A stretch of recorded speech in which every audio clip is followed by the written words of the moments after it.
Welcome to Fine Cuisine and Etiquette, with your host, Oliver Gerald the Eater, your guide to the finer things in life. And there's this American idiom, don't judge a book by its cover, but like most linguistic calamities from the States, only imbeciles believe this one. I think you can absolutely judge a book by its cover. To paraphrase the bard, what's in a name? Well, in the case of Irish whiskey, the name conveys a tawdry sense of sleaze and filth. French fries taste like cowardice. The movie American Pie is about being arrogant and terrible at math. You know, along those lines. And when I see a chocolate confection with a posh European title like Lindt's, I already know what I'm in for. Class, sophistication, and a sense of moral and cultural superiority. Basically how I live every day of my life.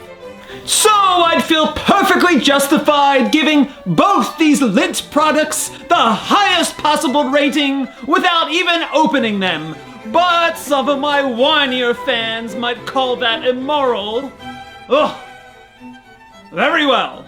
Swiss chocolatier Lindt has a proud history stretching back to 1845, which makes it considerably older and wiser than upstarts like Hershey, which came about nearly half a century later. So, an established entity with more history and grandeur versus an arrogant neophyte. Sound familiar?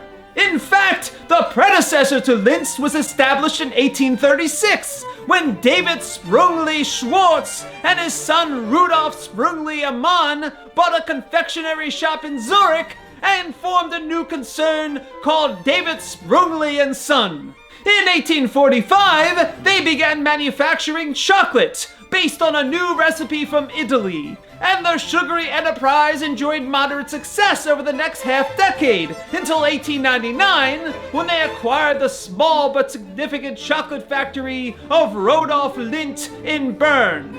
In so doing, they not only acquired the factory, but also the manufacturing secrets and the Rodolph Lindt brand name, transforming the chocolate business forever. Henceforth, it would be known as this unwieldy bullshit, or Lindt for short.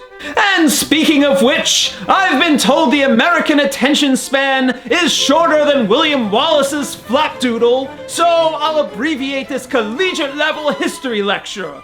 For our purposes, Lindt introduced Lindor in 1949 with its chocolate shell and smooth filling. Originally produced as a chocolate bar, it became a truffle in 1967, and ever since it's been the perfect microcosm of why Europe is superior to America in every possible way, especially in the area of confectionaries. And these new almond butter truffles are part of a proud tradition that predates the Korean War, Sputnik, and Joseph McCarthy's reign of terror. They're just as exquisite and decadent as the first Lindor masterpiece from 73 years ago. The hard chocolate exterior and the creamy buttery entrails, it's positively sublime, like the first time I heard Abbey Road, and the last time I was subjected to Yoko Ono.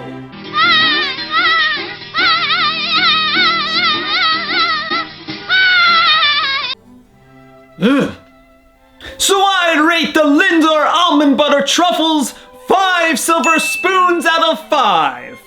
I also wanted to discuss Lindt's new cookies and cream chocolate bar, though I realize in so doing, I'm stepping into a bigger minefield than the thin, dorky line separating Star Wars and Star Trek fans.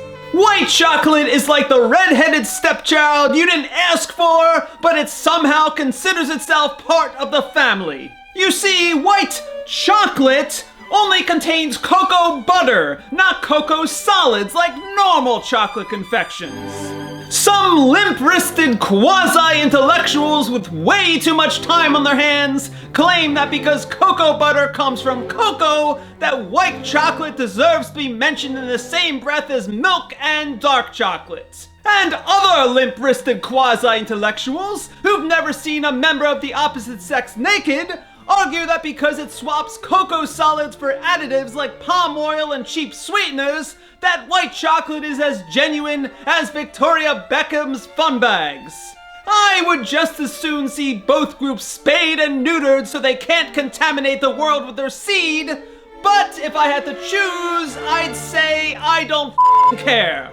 Because once you try this Lindt cookies and cream bar, you'll forget all about the petty concerns of those who need a credit card to get within 500 feet of a woman. While Lindt doesn't have a perfect track record, like the time they soiled their good name by purchasing American chocolatier Russell Stover, this isn't one of the rare missteps.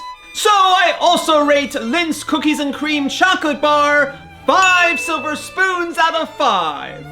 Be sure to show your appreciation for my efforts with a like, and I shall return to educate the great unwashed masses and all those of good letters and breeding on the finer things in life and delightful cuisine.